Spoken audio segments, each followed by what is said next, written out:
राजस्थान के जयपुर जिले में आज सुबह एक भीषण सड़क हादसे ने शादी की खुशियों को गहरे मातम में बदल दिया। दौसा मनोहरपुर नेशनल हाईवे 148 पर तेज रफ्तार कैंटर और बारातियों से भरी जीप की आमने सामने की टक्कर में नवविवाहित जोड़े समेत 5 लोगों की मौके पर ही मौत हो गई, जबकि 6 अन्य लोग गंभीर रूप से घायल हो गए।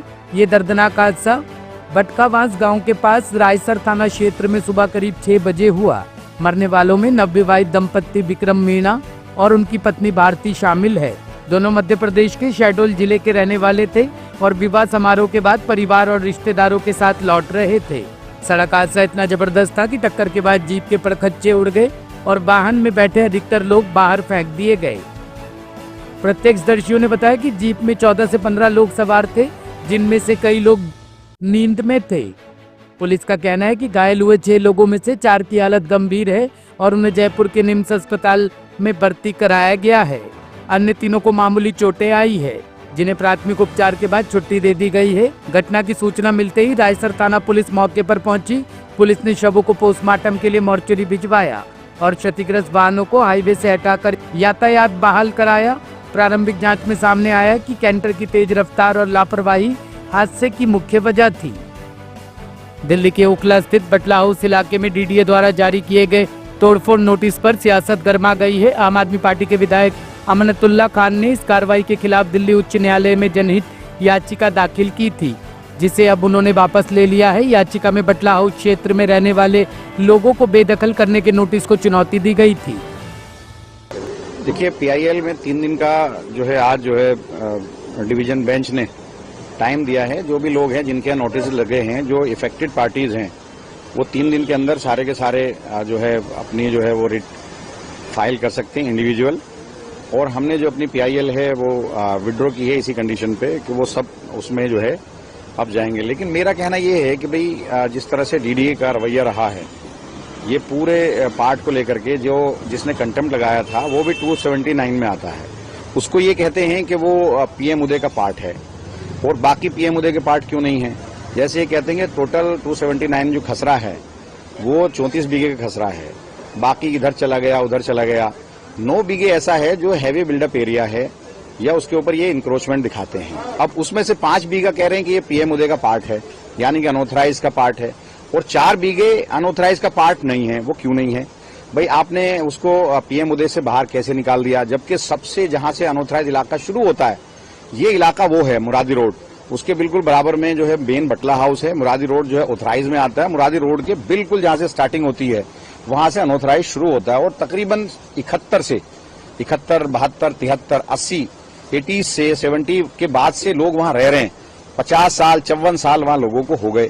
आपने अचानक उसको अनऑथराइज से अलग कर दिया, अचानक आपने पीएम उदय से अलग कर दिया। मेरी ये समझ में आता जो जीएनसीटी एक्ट है, जीएनसीटी एक्ट में 2014 से लेकर 2026 तक वो एरिया तो वही था, वो उसमें कवर्ड क्यों नहीं होता? तो ये जिस तरह से डीडीए इस पूरे इलाके को डेमोलिशन करना चाहती है वो मेरी समझ से बाहर है। रेखा गुप्ता जी कह रही है कोर्ट का ऑर्डर है, लेकिन उनके वकील आकर के यहाँ तोड़ने की बातें करते हैं, यहाँ मुखालफत करते हैं। भाई अगर आप इनको नहीं उजाड़ना चाहते तो मेरी समझ में नहीं आता। भाई अगर जो पीएम उदय में, अब ये खुद बताएं डीडीए वाले कि 5 बीघा इसी खसरा में से पीएम उदय में कैसे आ गया, 4 बीघी बाहर कैसे हो गया, 5 बीघा अनऑथराइज में अनऑथराइज रेगुलाइज में कैसे आ गया, 4 बीघा बाहर कैसे हो गया। तो ऐसे थोड़ी है कि एक घर आ गया एक घर नहीं आया, एक घर आ गया एक घर नहीं आया। तो ये जिस तरह से इन लोगों ने डिमार्केशन की है वो बिल्कुल ठीक नहीं है और हम लोग इसीलिए मैंने विड्रॉ किया है कि मैं सुप्रीम कोर्ट के अंदर इसके डिमार्केशन को चैलेंज करूंगा और किस तरह से इन लोगों ने पीएम उदय में कुछ एरिया को रखा है 279 के, कुछ एरिया को नहीं रखा, ये मैं चैलेंज करूंगा। 27 जो जीएनसीटी एक्ट है 2014 से 2026 तक पार्लियामेंट का एक्ट है, उससे इसको बाहर कैसे किया, अनऑथराइज का वो पार्ट है उससे कैसे बाहर किया। क्योंकि मैं वहां एमएलए हूं और हमेशा से मैं उस इलाके को डेवलप करता रहा हूं, एमएलए लेड फंड से भी, अनऑथराइज कॉलोनी के पार्ट पैसे से भी, और मैं उसको हमेशा करता रहा हूं। तो ये गलत है और ये बिल्कुल पूरी तरह से बटला हाउस को तोड़ना चाहते हैं और इसके पीछे डीडीए और बीजेपी की हुकूमत पूरी तरह से लगी हुई है। डीडीए की तरफ से कहा गया कि सुप्रीम कोर्ट का जो आदेश है उसको कंप्लाई कर रहे हैं और इसीलिए नोटिस वो लगाया गया है। सुप्रीम कोर्ट और 15 दिन का समय भी जो मौके। भाई आप ये बताइए, हम लोग सुप्रीम कोर्ट गए इस नोटिस को लेकर के, जो लोग हैं वो सुप्रीम कोर्ट गए। सुप्रीम कोर्ट ने वैकेशन बेंच ने इसको खुद लगाया है। उसके अंदर जो इसके अंदर बेंच सुन रही है, रेगुलर बेंच के अंदर लगाया जो 15 जुलाई तक है। तो उसको ये सब्र नहीं हो रहा इन लोगों से, तोड़ने पे लगे हुए हैं। भाई ये लोग एक आशियाना बनाने में जमाना लगता है। जिन लोगों के घर वो टूटने वाले हैं, जो बर्बाद हो रहे हैं, उनसे पूछिए ना, उनकी तकलीफ को जानिए।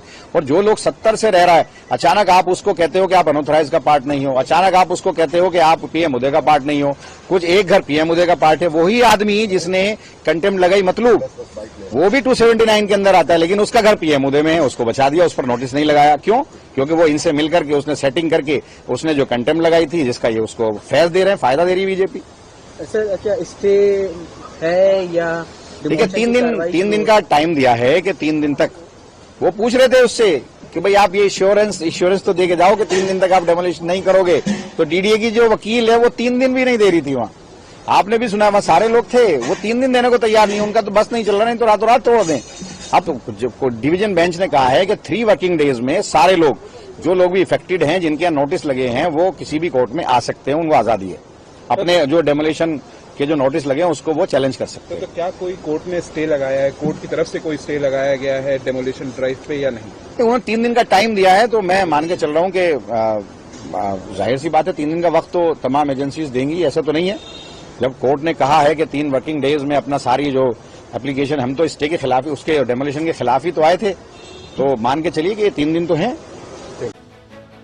दिल्ली के सुल्तानपुर इलाके में देर शाम एक युवक की चाकू मारकर निर्मम हत्या कर दी गई। घटना के बाद इलाके में सनसनी फैल गई है और पुलिस बल मौके पर पहुंचा। मृतक को गंभीर हालत में नजदीकी संजय गांधी अस्पताल ले जाया गया, जहां डॉक्टरों ने उसे मृत घोषित कर दिया।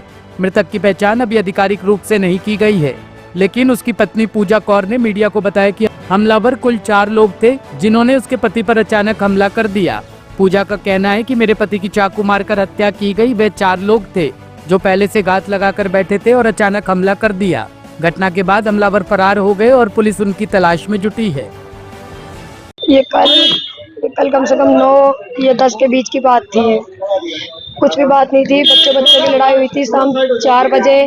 फिर लड़ाई निमट गई थी, मैं अपने घर में थी, वो अपने घर में थी। फिर एक पुलिस वाला आया जो उन्होंने भेजा था, मैं उनसे बातचीत कर रही थी। मेरा हस्बैंड आया, वो पुलिस वाले को देख के कट मार के चला गया। 10 कदम की दूरी पे गया और मेरा देवर साथ में ही था, वो उसके पीछे पीछे चला गया। उन्होंने चक्कू से मेरे आदमी को बहुत मारा। वो कम से कम 4 जने थे और 2 लेडीज थी। मेरे घटना ये मेरे देवर ने पूरी देखी है, उसने नहीं, बच्चों की बात हुई थी बस खाली, और कोई बात नहीं थी। किस टाइम ये बच्चों का झगड़ा? ये 4 बजे हुआ था, ये करीबन बच्चे 4 बजे खेल रहे थे, आपस में लड़ाई कर ली। मैंने बच्चों को अपने डांट के अपने घर में बिठा लिया। बस इसी बात पे उन्होंने गाली गलौज करना शुरू कर दिया बहुत। इसी बात पे फिर मैं उनको बताने गई, उन्होंने मेरे को बहुत मारी। फिर भी चलो मैं अपने घर में बैठ गई, पुलिस भी कंप्लेंट की मैंने, उन्होंने भी की। फिर हम दोनों अपने अपने घर में बैठ गए। फिर उसके बाद ड्यूटी से मेरे आदमी आए, मेरे देवर पहले से आ चुके थे। बस वो मेरे हस्बैंड पुलिस को देख के बाहर ही चले गए, घर में घुसे ही नहीं थे।